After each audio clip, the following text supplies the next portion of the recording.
Welcome. This optional video will show you how to solve some basic genetics problems and this will go along with your genetics practice to help you if you're struggling to solve these problems. I want to start on page 2, question number 3. This problem is a classic example of normal Mendelian genetics. Cystic fibrosis is a genetically transmitted disease in which individuals produce excess mucus that clogs the lungs and digestive system. It's caused by 2 recessive alleles. If 2 parents are carriers of the recessive allele, carrier means you're heterozygote and that the genetic disorder is recessive. So these parents carry the gene for cystic fibrosis but don't have cystic fibrosis themselves. If 2 parents are carriers for this gene, what is the probability that their children will have the disease? Well, when you do a Punnett square for this, you find, and remember, some of these basic Punnett squares, you should memorize the ratio, that there is a 1 out of 4 or 25% chance that their offspring will have cystic fibrosis. Okay. For part B, if a homozygous normal parent and a heterozygous parent have a child, what is the probability that their child will have the disease? Okay, I just know without doing the Punnett square that the probability is 0%. Okay, so you should be able to do some of these basic Punnett squares in your head. Okay, make sure you do C4 and this chart. So that wraps up the part of the video on Mendelian genetics. Let's look at some of the other rules of genetics. The first example we'll look at is on page 4 of this sheet, and we're talking about incomplete dominance. In incomplete dominance, there are no dominant or recessive alleles. Instead, there is a blending of traits. So we're going to look at question 5 together, which is on Snapdragons. This answer key is also posted online for you. In Snapdragons, flower color shows incomplete dominance. A red snapdragon, and remember the allele for red that I'm using here is R, is crossed with a pink snapdragon. Well, remember, to get pink, you have to have 1 of each allele, and you have this mixing there. What are the chances that their children would be pink? We do the Punnett square just like we would do any Punnett square. But remember, the law of dominance does not apply in incomplete dominance. So the probability that they would have a pink snapdragon offspring is 2 out of 4 or 50%. You can do the same thing here with 6 and with 7. With question 8, we have codominance. In chickens, black and white feathers are codominant. Okay? So a white chicken, and we know the allele for white is W, is crossed with a black and white chicken. So in codominance, both genes are dominant. So instead of having a gray chicken here, like if it was incomplete dominance, you have a black and white chicken. Okay? How many chickens? What is the probability that the offspring would be white, black, or black and white?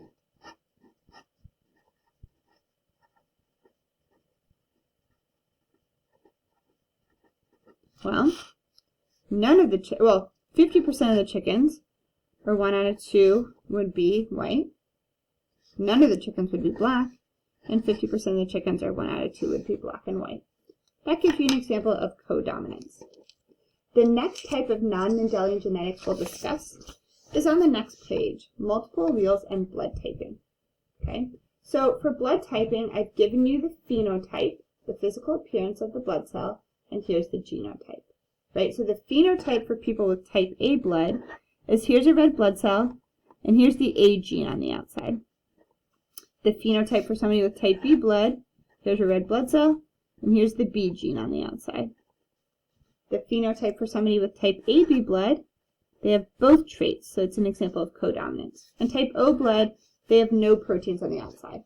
Okay? So here's the genotype, here's the phenotype, and here's pictures of the phenotype. So The father is type O blood, so his genotype is little I.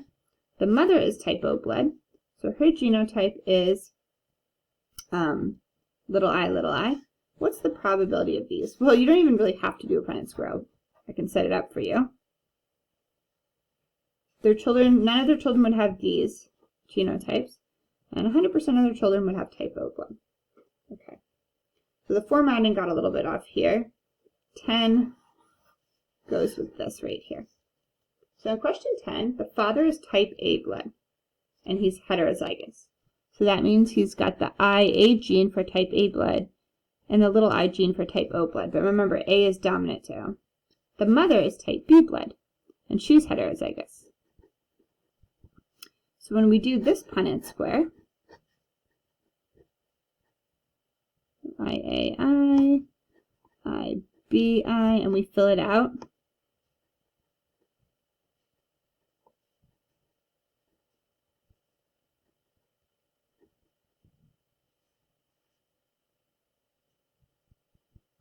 well, let's see. What's the probability of type A blood right here? 1 out of 4, or I said this percentages, so 25%. What's the probability of type B blood? 1 out of 4, or 25%. What's the probability of type AB blood? 1 out of 4, or 25%. And what's the probability of type O blood? 1 out of 4, or 25%. And you can do the same thing for 11 and 12. The rest of them, 13 and 14, are like, what are the possible offspring?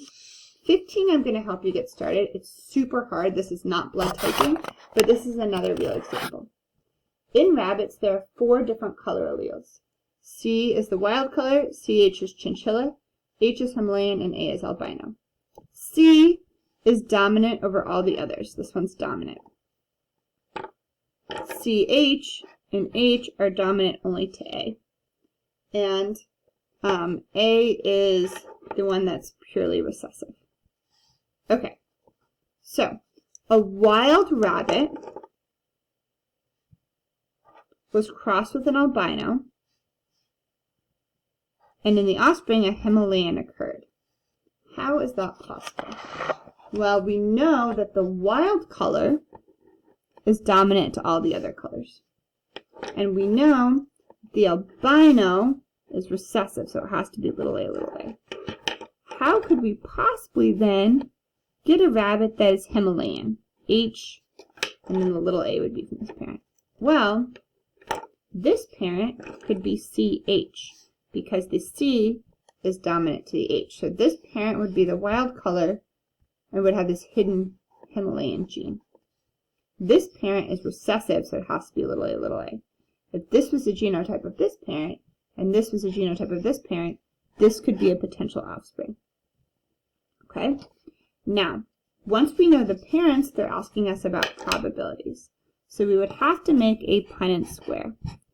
And we would take this parent, and we would fill out the Punnett square. And we would find what is the probability that they will have an offspring that's Himalayan? 1/2 or 25%. What is the probability that they will have an offspring that's albino? None. What's the probability that they will have an offspring that's wild colors? 1/2 or 25%. So that's another type of multiple alleles. There's one more on the back that you can practice. The last type of problem I'm going to do to give you an example of is sex-linked traits. Sex-linked traits are traits that are present on the X or Y chromosome. We're specifically going to talk about X-linked traits, which are present only on the X chromosome. Color blindness is a recessive X-linked trait. So it's only found on the X chromosome, and it's recessive. Hemophilia is also a recessive X-linked trait. Male pattern baldness is also a recessive X-linked trait. So all 3 of these are examples of recessive X-linked traits. So I'm going to start by just writing out some genotypes with you. If a female has normal color vision, she will be XX for female and big N for normal color vision. If she has normal color vision but she's a carrier, she'll be XX for female but she'll be big N, little n. This big N is dominant over this little n, so she'll have normal color vision, but she'll be a carrier of that characteristic.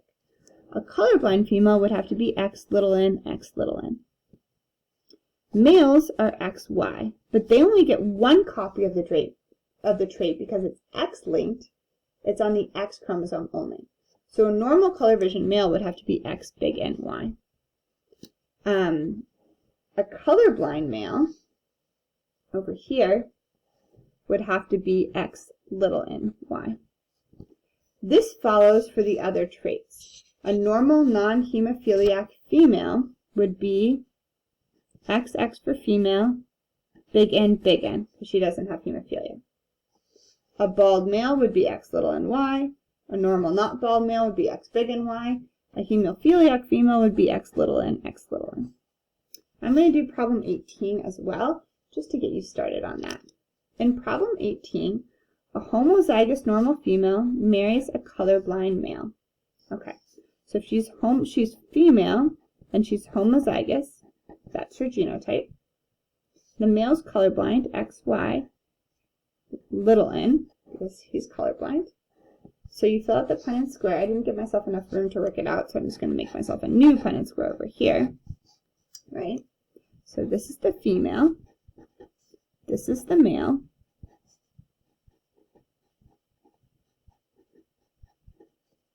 Here are the potential offspring. What are the chances that they would have a colorblind daughter?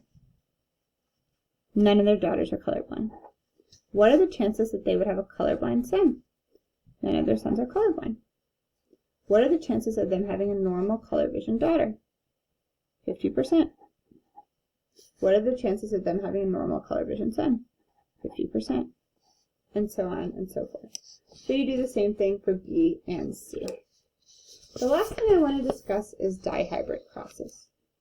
What you should do before class is read this information about dihybrid crosses, and then try to complete some of the dihybrid crosses on pages 8 and 9. And in class, we'll review dihybrid crosses together. I hope this video helped refresh your knowledge of genetics, and in class, I will answer any outstanding questions you have. I also encourage you to come to any review sessions offered. Have a wonderful day.